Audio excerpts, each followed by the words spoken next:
Bueno, la verdad que es difícil en una hora exponer toda una realidad bastante compleja, ¿no? Así que voy a hacer un esfuerzo de síntesis.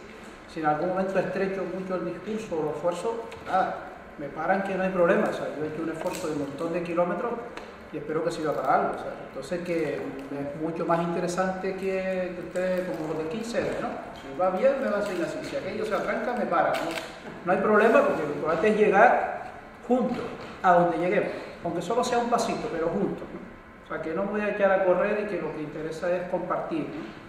Y en ese sentido, la propuesta reflexiva que le traía hoy es solo una propuesta, o sea, que en la medida que vayamos trabajando esto puede derivar en lo que el corazón de cada uno de ustedes quiera, ¿no? O sea, que en ese sentido hay un inicio, pero no sabemos el origen, no sabemos hasta dónde va a llegar este destino final, ¿no? Bueno, la propuesta que les traía, como les estaba comentando, era reflexionar sobre qué es esto del decrecimiento de las ciudades, ¿no? Ciertamente les traía una reflexión escrita, la van a tener disponible en el blog de la asociación, y le he puesto por título 3 discursos sobre el decrecimiento de las ciudades, ¿no? Hay 3 grandes discursos sobre el decrecimiento de las ciudades, por lo menos desde el punto de vista de los ecologistas, y un poco introducir el tema, siempre con la dificultad que tiene una introducción, ¿no? Para nosotros, en torno al tema del decrecimiento, hay primero un discurso descriptivo, exclusivamente descriptivo. Por ejemplo, ayer yo notaba que había mucha realidad descriptiva, de toma en consideración de la realidad, un esfuerzo por mirar hacia afuera. Un segundo discurso que tiene que ver con lo que llamaríamos el discurso explicativo. Ya no es qué cosas, sino por qué ocurren las cosas, ¿no? Y un tercer discurso todavía más difícil, más complejo, que es el discurso comprensivo. Comprender la realidad no solo es enfrentarnos a qué es, por qué es, sino para qué. ¿Qué proyecto, qué mundo de valores, qué reflexión ética hay detrás en cada cosa? Entonces vamos un poco a sintetizar estos 3 discursos, un poquito para situarnos, ¿no? Si les parece, ese sería el itinerario de este ratito de trabajo, ¿no? En el tema del discurso descriptivo, pues un poquito empezar simplemente diciendo la especie humana está ubicada en una pequeña piel que envuelve al planeta Tierra, una pequeña piel porque prácticamente es una franja muy finita que se llama la biosfera. La biosfera son 10 kilómetros de atmósfera y 10 kilómetros de fondo marino, o sea, una piel de apenas 20 kilómetros. Hombre, en el desierto del Sáhara es bastante más estrechita y a lo mejor en el bosque de la Amazonia pues un poquito más densa, pero en general podemos hablar de esa piel en un planeta que mide más de 6.000 kilómetros de diámetro. O sea, estamos hablando de una simple piel. Ahí se sostiene toda nuestra vida. La actividad humana se desarrolla en parte de esa piel, ¿no? Sin embargo, sorprende que esa piel tan compleja, con más de 16 millones de seres vivos que conocemos y otros tantos que todavía no conocemos, hay una actividad que ha ido ocupando la biosfera de forma bestial. Concretamente, el ser humano en su dinámica ha creado un nuevo espacio dentro de la biosfera que podríamos llamar la urbesfera. Ese espacio donde el ser humano ha interactuado, ha modificado las leyes de esa biosfera, esas leyes antiguas, complejas, evolutivas, y ha creado un nuevo espacio que vamos a llamar urbesfera, la urbanización, como una producción humana, ¿no? ¿Cuáles son las características de esta urbesfera? La primera característica que vamos a encontrar es que surge el enfrentamiento en confrontación con la biosfera. Entonces estamos hablando de un subsistema de la biosfera que en principio está en conflicto con la biosfera. De cierta forma es como un cáncer que devora la biosfera. Su forma de organizarse, su forma de emitir tóxicos, su forma de desequilibrar el planeta. Y ese es un conflicto global que la mirada urbana no debe perder. Podemos caer en la micromirada, esta casa me duele, no, pero sin embargo seguimos existiendo. Incluso en este momento nos enfrentamos a un fenómeno crucialmente interesante, y es que la mitad, más de la mitad de la población humana ya es población urbana. En Bill, en el 2003, aproximadamente ya se consideraba que habíamos entrado en ese cenit del 50% de que la población mayoritariamente es urbana. El siglo pasado todavía dominaba, sobre todo a partir de la Segunda Guerra Mundial, se inicia un proceso de urbanización. Pero sin embargo, el 50% de la población que vive en las ciudades sigue viviendo lejos del mito de la ciudad. O sea, el 50% de la población sigue viviendo en favelas, en chabolas, en una situación periurbana, más del 50% de la población. O sea, que el mito de la ciudad no ha sido capaz de dar respuesta al 50% de los ciudadanos que viven en la ciudad. ¿Vale? Este es un primer elemento que tendrá sus consecuencias después. Bueno, esta descripción todavía el discurso descriptivo, se ha generado una serie de procesos de la ciudad que hemos visto rápidamente, pues estoy haciendo una síntesis muy forzada. El primer fenómeno que hemos encontrado, y más reciente que vamos a analizar hoy, es, por ejemplo, la burbuja inmobiliaria. ¿Por qué hablamos entonces los ecologistas de decrecimiento de la ciudad? Todo el mundo piensa que decrecer la ciudad es hacernos todos más pequeñitos, las calles más estrechas. No va por ahí la cosa, ¿no? Por ejemplo, para que podamos prosperar, probablemente tenga que decrecer la especulación. Para poder prosperar, probablemente tenga que decrecer la contaminación. Probablemente, para prosperar, tendrá que decrecer el espacio que ocupa el coche. Una ciudad al tamaño del coche y no al tamaño del pie humano se nos hace desangrante, nos pegamos horas en la carretera, horas tal. O sea, la ciudad ha crecido al tamaño del coche y no al tamaño del coche. Pero también ha crecido esta burbuja inmobiliaria en algunos casos. Por ejemplo, el caso de la burbuja inmobiliaria, rápidamente repasar datos que ya conocemos, pero por tener una referencia rápida, ¿no? Actualmente en España hay 4,7 millones de viviendas vacías construidas en la última burbuja inmobiliaria. O sea que si somos en torno a 40 y tantos millones, estamos hablando del 10% de la población. Sin embargo, con una vivienda, la media es de 4 personas, ¿qué estamos hablando? De una burbuja edificativa en torno al 40% de aforo de la población de España, del aforo total de la población de España. Eso no es poquita cosa, estamos hablando del 40% de la población. Y ese es un dato importante a tener presente. A tal punto que si sumamos la doble residencia de viviendas no neoconstruidas, las antiguas, nos vamos a estar poniendo en torno a 8 o 9 millones de viviendas vacías en España, de oferta turística. ¿Sí? Estamos hablando que prácticamente en España se habla de en torno a 9,7, vamos a redondear 10 millones de personas que no disponen de vivienda en propiedad, porque si no estaríamos hablando casi de una vivienda, perdón, de 1,2 personas por vivienda vacía.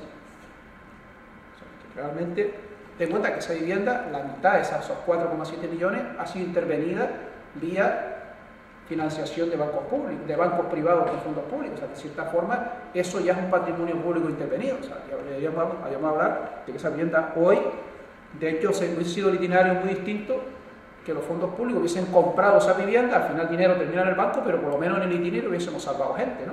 Las hipotecas, etc. Al final el dinero se terminaba, pero no, el modelo que usó el Estado público fue poner el dinero a los banqueros y no a los ciudadanos. Podría haber sido un itinerario distinto y eso resuelto el mismo problema de la financiación de los bancos, pero por medio hubiese salvado a las personas, por ejemplo.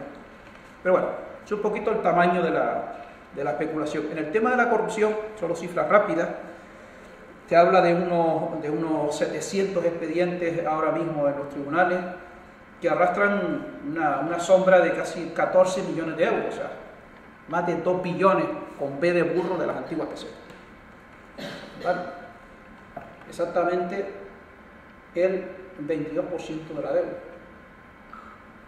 Esa deuda mágica que sale de España. ¿Vale? O sea que hablaríamos de que resolver la especulación sería muy interesante para el tema. Bueno, hay un dato interesante que siempre me gusta recordar, ¿no? Nuestra Constitución española, que tiene sus sombras y sus luces, el artículo 47, y leo textual, solo voy a leer el último párrafo del artículo 47, regulando la utilización del suelo de acuerdo con el interés general para impedir la especulación. O sea, nuestra Constitución manda a los poderes públicos, como mandato constitucional en el artículo 27, luchar contra la corrupción. O sea, la corrupción no es un acto detestable éticamente, moralmente, es un delito penal, un delito discutible, exigible en el desarrollo normativo de España. Curiosamente, España no tiene ninguna ley anticorrupción, pero sí hay un mandato constitucional, no ha habido un desarrollo jurídico. Pero no olvidemos que el artículo 10 de la Constitución lo asocia, dice todos los ciudadanos tienen el derecho a la vivienda digna y hay que luchar contra la especulación. Y esto lo hicieron nuestros padres de la Constitución sabiendo que el derecho a la vivienda genera una sombra de la especulación que hay que luchar contra ella como mandato constitucional. ¿Por qué este mandato? ¿Por qué este mandato constitucional? ¿Por qué es interesante luchar contra la especulación? No olvidemos que el urbanismo es un hecho colectivo, un hecho social de aprovechamiento individual, pero es un hecho colectivo.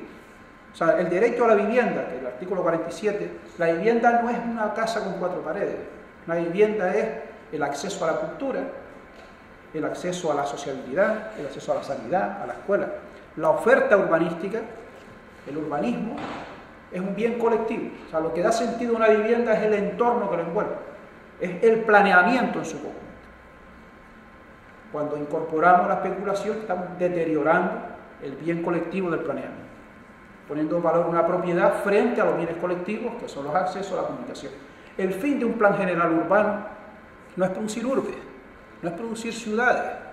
El plan general urbano es producir no ciudades, sino ciudadanos. El fin del urbanismo es producir una figura nueva en la historia de la humanidad. Salimos del estatus naturales y nos transformamos en estatus civitas, en ciudadanos. Claro, el fin del urbanismo es garantizar que el derecho a la escuela, el derecho a la salud, el derecho a la sociabilidad en general. O sea, lo que nos convierte en estatus naturales a estatus civitas, pasamos de nacer desnudo, en pelota, sin una lengua, una cultura, es el itinerario urbano, la ordenación del territorio que nos transforma en ciudadanos. Entonces, el fin del planeamiento es la ciudadanía, no la ciudad. Esto es interesante tenerlo muy claro, porque si no partimos de ese parámetro y no tenemos un imaginario colectivo de qué es un ciudadano, no vamos a entender la ciudad, no vamos a entender los itinerarios urbanísticos. ¿Vale? O sea, el fin de la ciudad es garantizar los derechos del ciudadano. ¿Cuál es el tamaño, por ejemplo, otro dato descriptivo de la movilidad? Antiguamente las ciudades eran un poco piántropas, ¿no? O sea, eran al tamaño del pie, ¿no? Y es al tamaño del coche, ¿no? Podemos preguntar si tenemos el derecho a la movilidad o el derecho a la accesibilidad. Empezamos a hablar de derechos fundamentales de los seres humanos. Yo tengo derecho a acceder a la salud, el acceso a la salud, sin embargo la ciudad lo que me ofrece es movilidad, que no es lo mismo que accesibilidad. Yo puedo tener un hospital cerca y no tener que moverme tanto. Pero si tengo un macro hospital lejos de la ciudad o en la periferia, me voy a tener que mover mucho. Entonces la ciudad me está ofertando movilidad y no accesibilidad al derecho a la salud o al derecho a la escuela. Porque la especulación me va a decir que cuando yo libero suelo en la ciudad más valioso, que es en el centro, las infraestructuras sanitarias voy a tener que poner en la periferia, en los planeamientos actuales, por ejemplo. Voy a externalizar, descompactar el centro de la ciudad y me voy a ir. Entonces, claro, estoy generando una ciudad al servicio de la movilidad y no al servicio del derecho de la accesibilidad. O sea, es una de las el primer elemento especulativo es cuando yo ordeno el territorio no en base a derechos y valores, sino en base al valor del suelo, ¿no? En base a la plusvalía del suelo. Bueno, pues por ejemplo, uno de los problemas que tenemos para gestionar ese modelo de ciudad que no está defendiendo el derecho a la accesibilidad, a acceder a la salud, a la educación, a la amistad, a los valores, nos meten por medio un vehículo, por ejemplo, en torno a una tonelada, unos 1000 kilos, ¿no? Promedio 1,8. Un coche, por ejemplo, que dura 12 años, realmente lo usamos 3 meses. O sea, normalmente se suele usar, el promedio que hay de cálculo es en torno a 20 minutos, 29 minutos un coche, diario, de promedio. El resto, durante los 12 años, el coche está aparcado en la puerta de la casa, está ocupando un espacio urbano. ¿Vale? O sea, realmente esa maquinaria que contamina y tal la usamos 3 meses durante 12 años. Ese es el modelo urbano que hemos instalado, ¿no? Vale. Solo son algunos datos así, flashes, para que nos veamos en qué modelo nos movemos. O, por ejemplo, actualmente estamos pasando en torno a 1/8 del tiempo útil en movilidad, desgarrando nuestras amistades. Ay, es que no te puedo ver porque tengo prisa, porque ay, no, mañana te llamo porque tengo prisa y tal, la subcultura de las prisas, porque nos han roto porque se han inventado una figura en el urbanismo que se llama las isocronas, que es la muerte del tiempo vital de los derechos de los ciudadanos. La isocrona es distinta distancia, mismo tiempo. Yo cojo el tren y en una hora me pongo en el puesto de trabajo, pero otra persona coge caminando y en una hora, o sea, va a recorrer distinta distancia, pero el tiempo, según el tipo de transporte, son distintos, pero son iguales, pero los territorios son distintos. Esas son las isocronas urbanísticas, ¿no? De forma que hoy yo puedo tener una bolsa de población periférica en la ciudad, que sé que en una hora puedo estar en el puesto de trabajo, pero porque le pongo un servicio súper rápido contaminado y no se desplaza a pie por ahí, ¿vale? Entonces es el modelo de buscar isocronas para homogeneizar el mercado, para la penetración de productos, etcétera, al final rompe el tiempo vital, ¿no? Esos son los modelos urbanísticos que tenemos. Podríamos hablar, aparte de este conflicto de movilidad, estaríamos hablando, si es un octavo, estaríamos hablando casi de un 12% de nuestro tiempo vital se va a morir en esas isocronas infinitas que nos han metido, ¿no? El modelo urbanístico. Que la propuesta de decrecimiento es que si no reducimos esas isocronas, no hay futuro en la ciudad. Muere el tiempo vital de la gente, ¿no? Otro elemento grave en el modelo de ciudad es que extrae mogollón de recursos de la biosfera y los mete en el sumidero urbano y los metaboliza y los devuelve a la sociedad, los devuelve a la biosfera en forma de residuos, ¿no? O sea, en el caso de España, por ejemplo, en 2007, 20 millones de toneladas de residuos. Lo de una ciudad de unas 50.000, depende, personas, cada día. España. Estamos generando una ciudad artificial que es parte de la ciudad, que es una ciudad, cada día generamos una ciudad de unas 50.000 personas en basura. O sea, la idea que tenemos de la ciudad son los edificios, pero hay otra ciudad hecha polvo, demolida, apestando, maloliente, que se llama el vertedero, pues cada día generamos una ciudad de 50.000 personas en volumen de residuos. ¿Vale? Esa sería, en temas técnicos, como hablamos los ecologistas, la mochila de residuos. ¿Vale? O sea, el suelo urbano no solo es el metro en el que yo estoy, sino hay una mochila que está ahí detrás de la trastienda que participa de este metro urbano, que es la mochila de residuos, ¿no? Que se mide en masa, en biomasa, ¿no? En este caso, por ejemplo, un kilo, por ejemplo, de tecnología, de este aparatito que tenemos delante, está generando 32 kilos de residuos que están en algún lado, que no lo vemos aquí en esta cámara tan bonita, ¿no? O nuestro bolígrafo, nuestro plástico, nuestro papel, está generando una mochila, que eso también es parte de la construcción urbana, aunque nosotros le llamamos ínfimo, le llamamos infierno, la palabra que ínfimo era la parte baja de la ciudad donde se quemaba la basura, de ahí viene la palabra infierno, los ínfimos, o vertederos, ¿no? ¿Vale? O sea, el suelo urbano tiene, cuando los arquitectos diseñan suelo urbano hablan de este espacio, de mi casa y tal, y lo demás, bueno, es sorprendente, alucinante cuando tú lees cualquier plan de gestión de residuos, menos que te dice, objetivo de residuos, desaparecer la basura, ¿no? Y eliminamos los residuos y tal. Vamos, la segunda ley de la termodinámica dice la materia ni se crea ni se destruye, o sea, y ellos dicen que la desaparece, y después aparecen, no se sabe dónde, ¿no?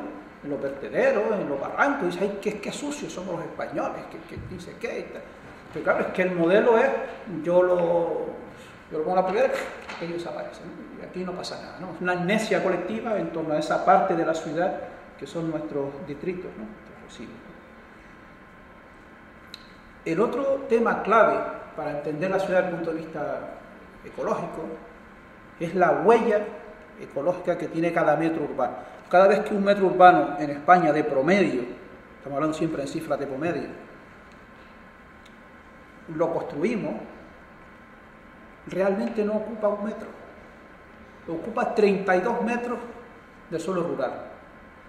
Necesita suelo agrícola, ganadería, bosque, y si calculamos la cantidad de emisiones, como en el caso de mi viaje a Canarias, que necesito ahora plantar 72 arbolitos, yo he ocupado el espacio urbano de Zaragoza y tengo una huella ecológica de 72 árboles que tengo que plantar por ahí. O sea, cada metro urbano en España ocupa realmente no ese metro, sino 32 veces, 32 metros más en la trastienda del territorio. Y eso sigue creciendo. Una ciudad de los años 50, su huella ecológica era de 1 a 5, y hoy es de 1 a 32, y esto sigue creciendo. O sea, la ciudad no solo, el urbanismo no solo es que la ciudad crece, sino que su huella crece exponencialmente. Estamos haciendo concentración de energía, concentración de recursos, concentración de alimentos que va a necesitar, por un lado, decíamos, la mochila, los residuos, y por otro lado, la huella ecológica. En el caso, por ejemplo, de España, nuestra huella de emisión, a nivel europeo, por ejemplo, las ciudades europeas emiten el 72% de las emisiones globales de CO2.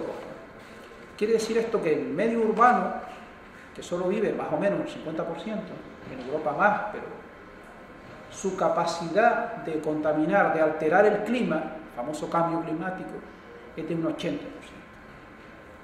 ¿Vale? O sea, cada vez que nos sentamos en la ciudad, respiro, metabolizo con todos los elementos de la ciudad, estoy recalentando el clima en un 80%.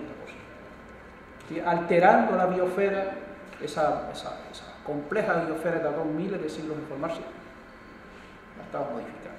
Y esa sería la huella un poquito ecológica o energética, ¿no? Bueno, con estos elementos se puede hablar muchos más, pero tenemos entonces esa ampliación de mirada, ese discurso descriptivo de que la ciudad que describen los ecologistas no es el metro construido, es también su huella oculta en residuos, en territorios, etc., ¿no? Bueno, pero vamos a entrar entonces un poquito en el curso explicativo, ¿no? ¿Por qué esto? ¿Qué hay detrás? ¿Qué hay detrás? ¿Qué se cuece cuando se forma una burbuja? Cuando usted pone un caldero, una olla a calentar, ¿por qué aparece una burbuja? ¿Qué está calentando el medio urbano? ¿Cuál es el calor? ¿Cuáles son las energías, los flujos, las emociones, las voluntades que generan burbujas, ¿no? Para nosotros hay algunos indicadores, hemos detectado algunos, seguro que ustedes en su riqueza personal podrán aportar más, ¿no?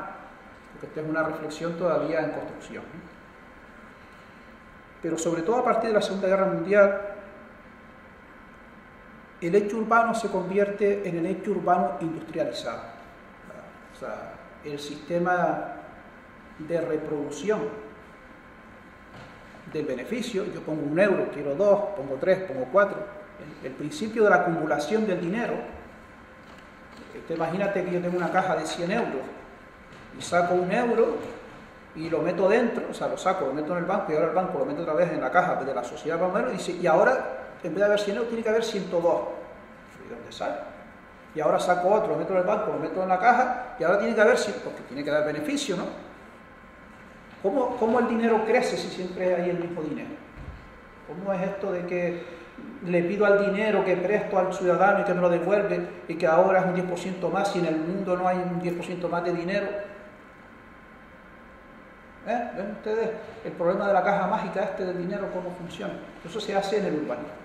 El urbanismo genera una expectativa sobre el valor del suelo y entonces... pero se enfrenta a un problema y es que el especulador cada vez tiene que hacer, para él es un coste, en ese modelo el suelo es un coste.